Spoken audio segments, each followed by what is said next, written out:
Cause it's the life to live, baby. Nah, don't let it walk on by. Oh. So what you gonna do? It's Rhymefest Revolution, call it Vietnam, logging in to What'sInMyHeadphones.com. You know how it is, baby, dropping freestyles, new music, Chicago, all of that. What'sInYourHeadphones.com. Well, I chose the album title El Che because number one, Che is my real name. I was named after the Argentinian Cuban revolutionary Che Guevara. Right. And I just felt like it's time for me as an artist to start moving into the realm of fusing me as an artist with me as a person.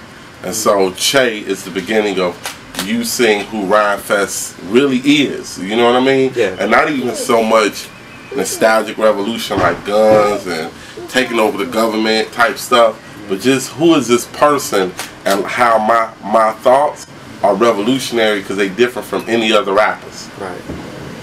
Well, this project has been in the works for a long time, like a few years, and basically the goals kept changing and switching. At first it was like, man, every song was like, man, this is revolution, a new era, you know, freedom fighting, most governments call terror, I live by the gun, you march and write letters, born in Argentina, Ernesto Guevara. Like it was like real like that, like a lot of the songs. But then as time started going over, like I was like, wait a minute, I'm doing what is expected to do for that. Right. Which ain't revolutionary, it's status quo. Right. You're like, oh, you're supposed to be hip-hop, you're supposed to be militant. Like, so now it eventually evolved into, man, I want to make music that defines a human being. Sometimes you hypocritical, sometimes you contradict yourself, sometimes you feel love, sometimes you're vulnerable, sometimes you want to fight. You know what I mean? And so the album now has all of that in it. Like this album is a human emotion. It's all human emotions, and in that vulnerability, I think is true heroism. And this is not just Rhymefest or Che. I think in any album, when you make a complete album, your album should never end the same way it begun. Right. It should never end. You should never wrap up an album with the same idea you had when you started it. That means that you didn't do nothing. You didn't evolve. You just had songs, play song here. You know what I mean? That just means you was like, man, this is gonna be my radio joint. This is gonna be the joint for the clubs. This is gonna be the joint right here for real niggas and sing. You know what I mean? Like that ain't music. You know what I mean? That's just you trying to be hot. Right. And I feel like hotness always cools off, but dope lasts forever. So I wanted to make this album dope, and that's what I feel like we've accomplished. I think that's what music has always been, you know what I'm saying? But it's never been that so much from the standpoint of the artist as it is today.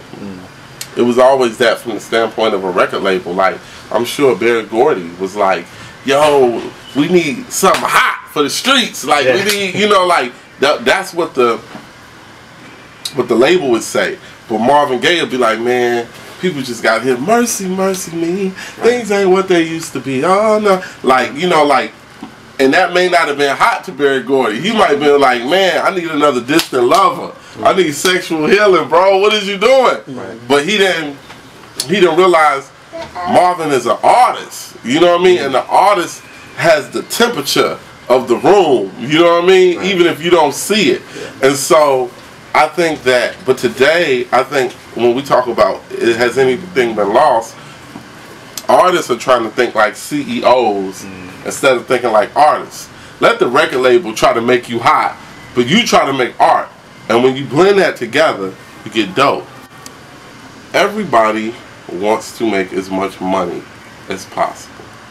A corporation is not a human being. It is a machine whose intent, or what's intent, is to make money. A record label is a machine. It is not a human. You know what I'm saying? it's not a human, it's a machine. Yeah. And so, but I am an artist, I am a human being. And so I can't be ran by a machine. Right. I run the machine. And so what I have to do is, I have to do my best to change the machine from where I stand. Definitely. Different things happen different ways. Like, that's like asking somebody who wrote the Bible, like, so when God inspires you to write Psalms, like, how did you do it? Right. Like, there's no answer for a question like that. It's like, you know, when an inspiration hits you, things are written however they're written. You know what I mean? Like, sometimes you go to the studio and it's there. When you hear the beat, I believe every track tells a story. So that what an artist is trying to do is find a story within the music that is produced, and or a writer is trying to do. You're trying to find that story within the music, and you're trying to put it into words, articulate it. Yeah. And so that happens different ways.